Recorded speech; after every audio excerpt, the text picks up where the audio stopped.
Hello everyone. Before we start this video, if I could ask you to subscribe to United 24 Media on YouTube. They put out some great content and are well worth following. Now, on to today's video, and I have some more satellite imagery for you. Hello everyone. I have some interesting satellite images here to look at, which show a Russian 9K720 Iskander launch site in Bryansk, Russia. These were shared by Twitter user Mark Krutov, who finds some brilliant satellite images, so it's definitely worth a follow if you have a Twitter account. And these images here are definitely worth a look. These images are from around February the 1st and were shared today. So Mark Krutov says that this site was established after January the 28th. Here's an image showing the site from January, so you can see there's nothing there. But he also says that this site was abandoned on February the 7th. So it is a bit out of date, but it does tell us some useful information. So here's the image from February the 1st. So you can see Russia built 3 earthen mounds around this site. Let's take a closer look at what's here. So most importantly, we have 4 Iskander launchers in the central mound.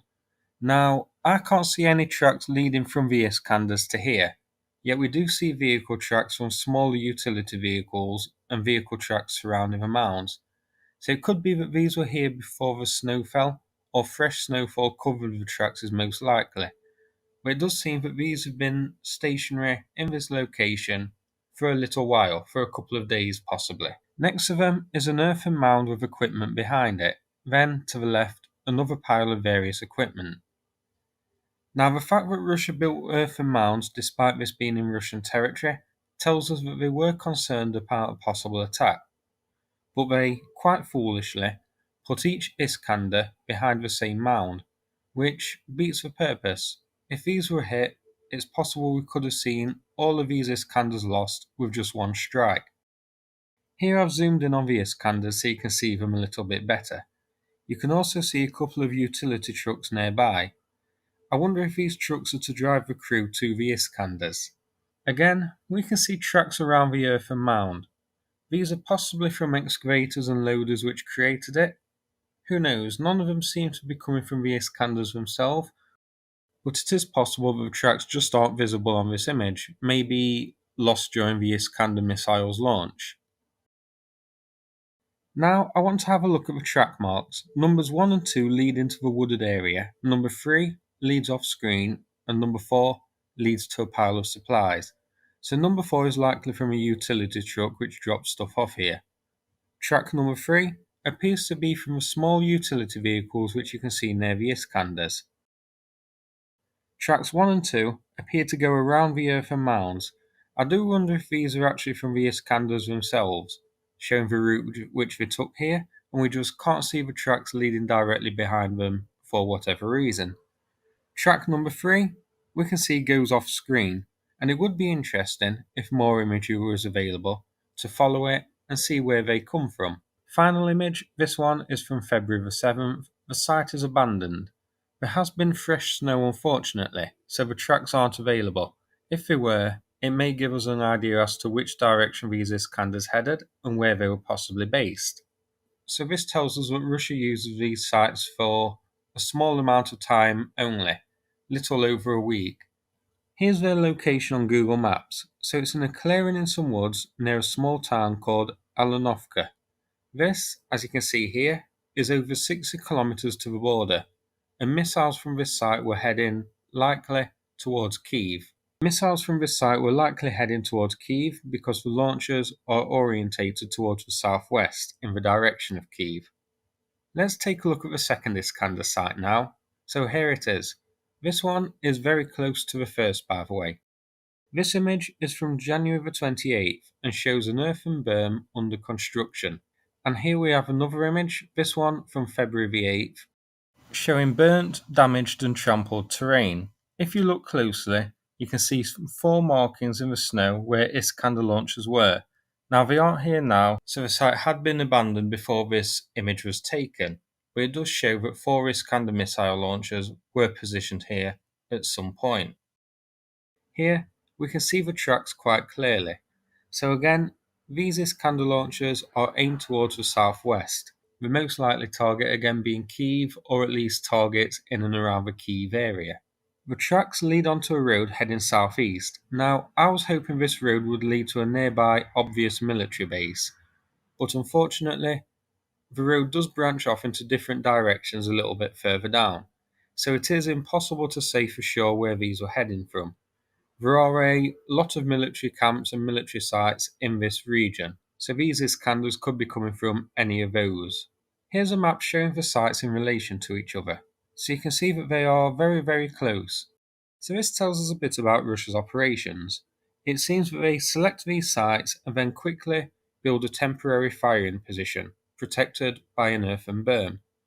These sites are used for only a couple of days, maybe a week maximum. I think the lack of tracks behind the Iskanders in the first image show that possibly they did spend a couple of days here.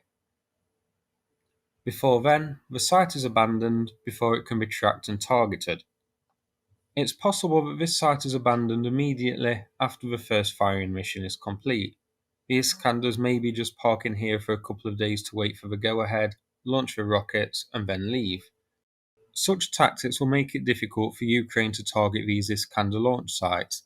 While they are within range of platforms such as the 2143 drone and the 2141, and even the THQ, it would be very difficult to find the launch site and target it while the Iskanders are there before they scoot away again. It does make sense for Russia to keep these on the move to different locations for safety reasons to avoid that happening. If these were static sites, it would be fairly easy to track where the Iskanders were launched from and send a THQ or a 2141 drone to pay them a visit. It is possible that these sites could be tracked if satellite imagery is found showing them currently under construction. For the second site, we did see a satellite image which I put on screen showing an earthen berm under construction, which, in the middle of nowhere, it looked a bit odd. It kind of stood out a bit. So maybe if Ukraine can get a hold of satellite images of this area where the Iskanders are launched from, notice odd peculiarities like that, odd formations, odd trenches being dug in the middle of nowhere. It could be a sign that there's going to be a future Iskander launch site from that location, and perhaps we could keep an eye on it, either with constant satellite images or drones, that sort of thing, and maybe, just maybe, we may be able to find a way to hit the Iskanders when they arrive at the site before they carry out the firing mission. It would be very difficult, but as seen, the satellite images do detect these trenches while they are being dug, and the trenches being dug in the middle of nowhere like that do stand out a bit. So it is a possibility. Now, the Iskander missile has a max range of around 500 kilometers.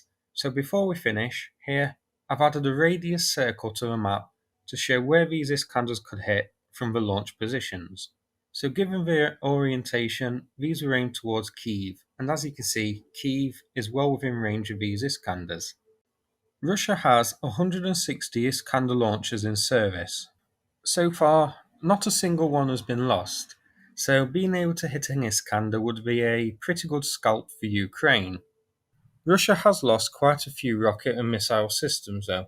As seen on Oryx, 103 BM-21 Grads, 3 9P-138 Grads, 48 BM-27 Uragans, 1 BM-30 Smerch, and 13 2B-17 Tornado Gs have been lost, not to mention 1 S-400 and 2 S-300 launchers. With its 500-kilometer range, however, the Iskander is pretty safe. The Iskander can be fired well out of range of any of Ukraine's platforms, which is surprising that these are as close to the front line as they are. It's quite risky when these could easily be fired from further back in a pretty safe area and still hit Kyiv. Maybe the decision's been made to fire them a bit closer in order to cut flight time and so minimise the risk of these being spotted, tracked, and intercepted, and that sort of thing. This chart here is a little bit outdated, coming from November the 18th, but it's Ukraine's intelligence estimates of Russia's precision missile arsenal. So you can see the Iskander at the top. They had 900 and have used 829, with 119 remaining, but we've also produced 48, so the Iskanders are in production, but at a pretty low number. Now, of course, this is from November the 18th, 2022, so it is outdated and things may have changed since then. Of course, more Iskander missiles being used and also production of them may have been ramped up.